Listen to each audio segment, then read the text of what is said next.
اعوذ باللہ من الشیطان الرجیم بسم اللہ الرحمن الرحیم السلام علیکم ورحمۃ اللہ وبرکاتہ۔ ناظرین، فرعون کی لاش پر ہر سال چوہے کیوں چھوڑے جاتے ہیں؟ کیا فرعون کے بال اور ناخن اب بھی بڑھتے ہیں؟ فرعون کی لاش کب، کیوں اور کیسے ملی؟ فرعون کا پاسپورٹ کب اور کیوں بنایا گیا؟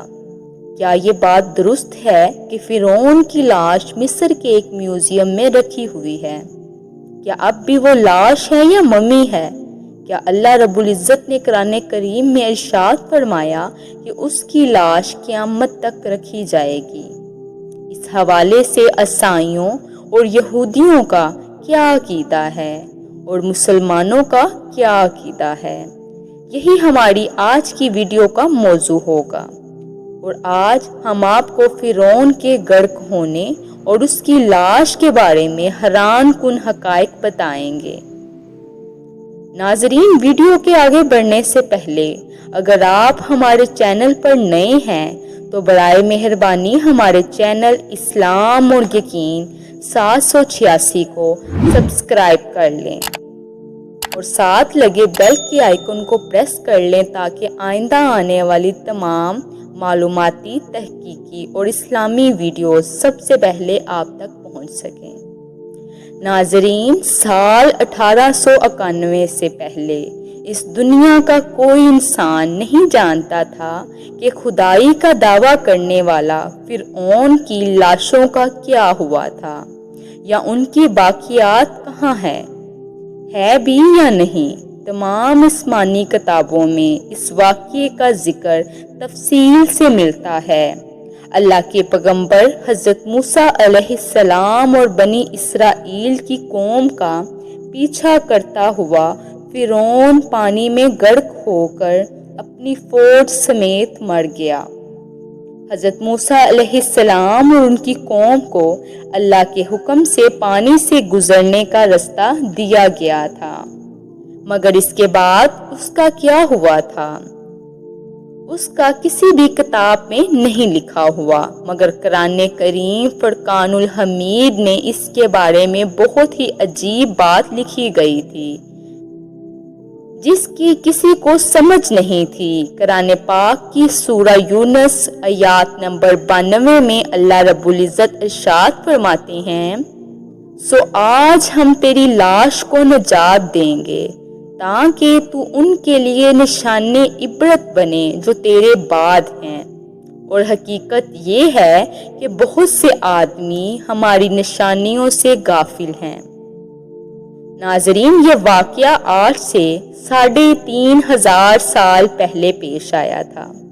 فرعون کے ڈوب مرنے کے بعد سمندر نے اس کی لاش کو اللہ کے حکم سے باہر پھینک دیا، جبکہ باقی لشکر کا کوئی نام و نشان نہ ملا۔ مصریوں میں سے ایک شخص نے ساحل پہ پڑی فرعون کی لاش کو پہچان کر اہل دربار کو بتایا۔ فرعون کی لاش کو محل میں پہنچایا گیا۔ درباریوں نے مسالے لگا کر اسے پوری شان اور احترام کے ساتھ تابوت میں رکھ کر محفوظ کر دیا۔ ناظرین، محفوظ کرنے کے عمل کے دوران درباریوں سے ایک غلطی ہو گئی تھی۔ فرعون کیونکہ سمندر میں ڈوب کر مرا تھا، مرنے کے بعد کچھ عرصہ پانی میں رہنے کی وجہ سے سمندری نمکیات کی ایک تہ اس کے جسم پر جم گئی تھی۔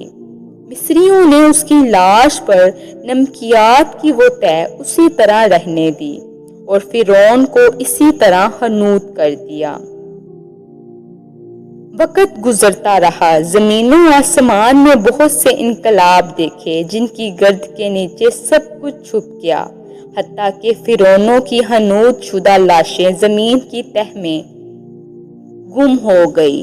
ان کے نام صرف ان کی تعمیراتوں اور لوگوں کے ذہنوں میں رہ گئے۔ اس واقعے کے تقریباً 2000 سال بعد مکہ میں اللہ کے آخری نبی حضرت محمد مصطفیٰ صلی اللہ علیہ وآلہ وسلم تشریف لائے اور ان پر نازل ہونے والی آخری کتاب قرآن مجید فرقان الحمید میں فرعونوں کے قصے بڑی تفصیل کے ساتھ بیان کیے گئے تھے، اور اسی سلسلے میں اس فرعون کا جسم محفوظ کرنے کی بابت آیت بھی نازل ہوئی تھی، جس کی سچائی پر سب اہل ایمان کا پختہ یقین تو تھا، مگر یہ سمجھنے سے قاصر تھے کہ اس خدائی کا دعویٰ کرنے والے کی لاش کہاں محفوظ کی گئی ہے اور کیسے اسے عبرت کا نشان بنایا جائے گا۔ ناظرین، سال 1871 میں مصر کے ایک شہر الگورنیا سے تعلق رکھنے والا غریب اور معمولی چور احمد عبد الرسول کو فرعونوں کی حنوط شدہ لاشوں تک جانے والے راستوں تک رسائی مل گئی۔ ناظرین، احمد عبد الرسول نوادرات چوری کر کے بیچا کرتا تھا۔ ایک دن وہ دریائے نیل کے کنارے کے قریب کلیسا کے مقام پر اسی سلسلے میں پھر رہا تھا جب اسے خفیہ راستے کا پتہ چلا۔ وہاں وہ نوادرات کی چوری کے لیے جگہ کھود رہا تھا کہ اسی دوران اسے کچھ لوگوں نے پکڑ لیا اور اسے پولیس کے حوالے کر دیا۔ وہ جس جگہ کو کھود رہا تھا وہاں سے ملنے والے راستے کی جب مسلسل کھدائی کی گئی تو سال 1891 میں دوسری ممیوں کے ساتھ اس غرق ہونے والے فرعون کی لاش بھی مل گئی۔ کفن پر سینے کے مقام پر اس کا نام لکھا تھا۔ ان ممیوں کو ماہرین قاہرہ لے گئے۔ جب ان ممیوں کا تفصیل سے جائزہ لیا گیا تو فرعون والی ممی پر جمی نمکیات کی تہ سے تصدیق ہو گئی کہ یہ وہی فرعون ہے جسے اللہ رب العزت نے پانی میں غرق کر کے بدترین انجام سے ہمکنار کیا تھا۔ ناظرین، یہ بہت بڑا واقعہ تھا۔ اس کی تصدیق کے لیے دنیا بھر کے ماہرین، آثار قدیمہ اور سائنسدان مصر کی طرف آنے لگے۔ مختلف سائنسی ٹیسٹ کرنے کے بعد دنیا بھر کے سائنسدانوں نے تصدیق کر دی کہ باقی لاشوں کی نسبت صرف فرعون کی لاش پر سمندری نمکیات کی تہ جمی ہوئی تھی۔ اس تصدیق کے بعد فرعون کی لاش قرار دے کر عجائب گھر میں محفوظ کر دیا گیا۔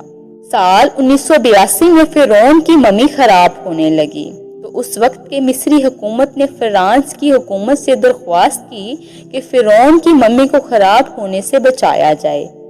مصری اور فرانس کی حکومت نے مل کر ممی کو فرانس لے جانے کا انتظام کیا اور اسی سلسلے میں فرعون کی لاش کا پاسپورٹ بنایا گیا، کیونکہ فرانس میں داخلے کے لیے اس وقت لاش کا بھی پاسپورٹ بننا ضروری ہوتا تھا۔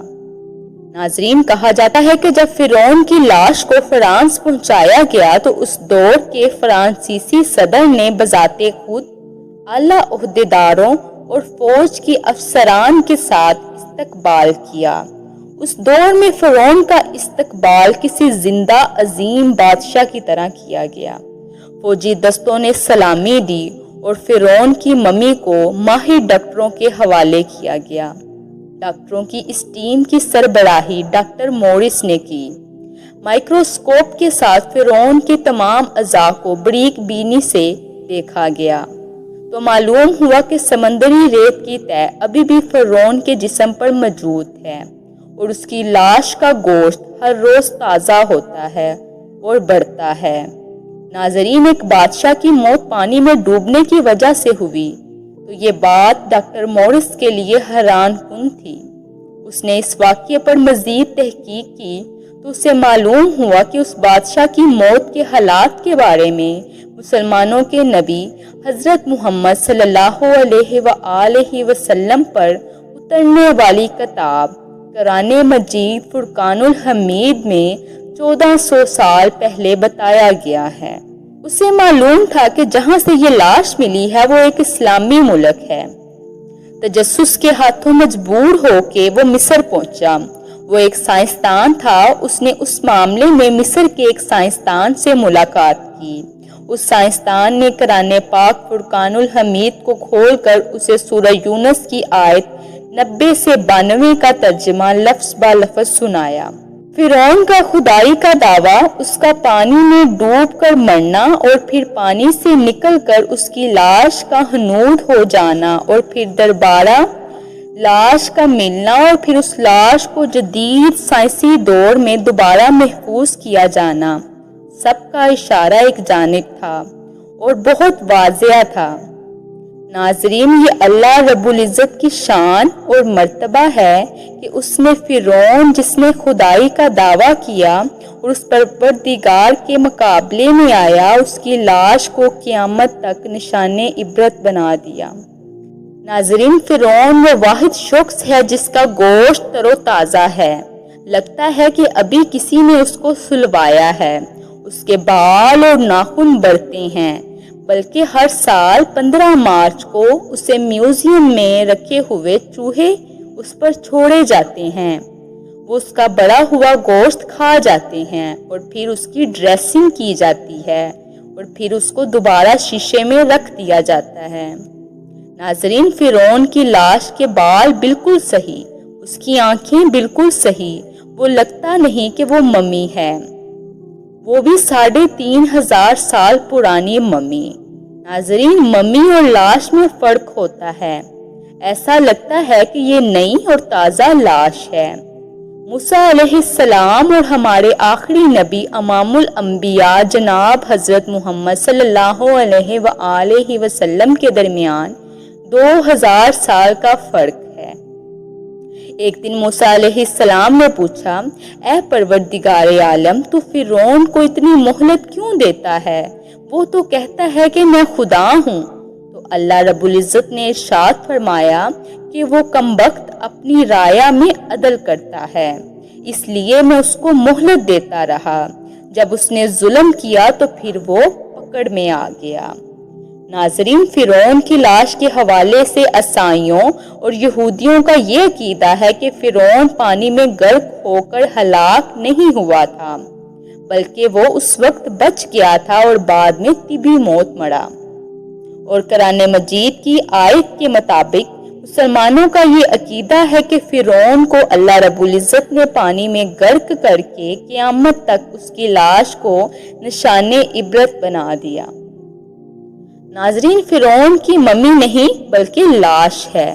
فرعون کی لاش ایسے محفوظ کر کے دنیا کے سامنے لا کے رکھ دی گئی کہ انٹرنیٹ کے ایک کلپ پر، ٹی وی چینلز پر عجائب گھر میں اربوں انسانوں کی آنکھوں کے سامنے قابل ترس حالت میں موجود ہے۔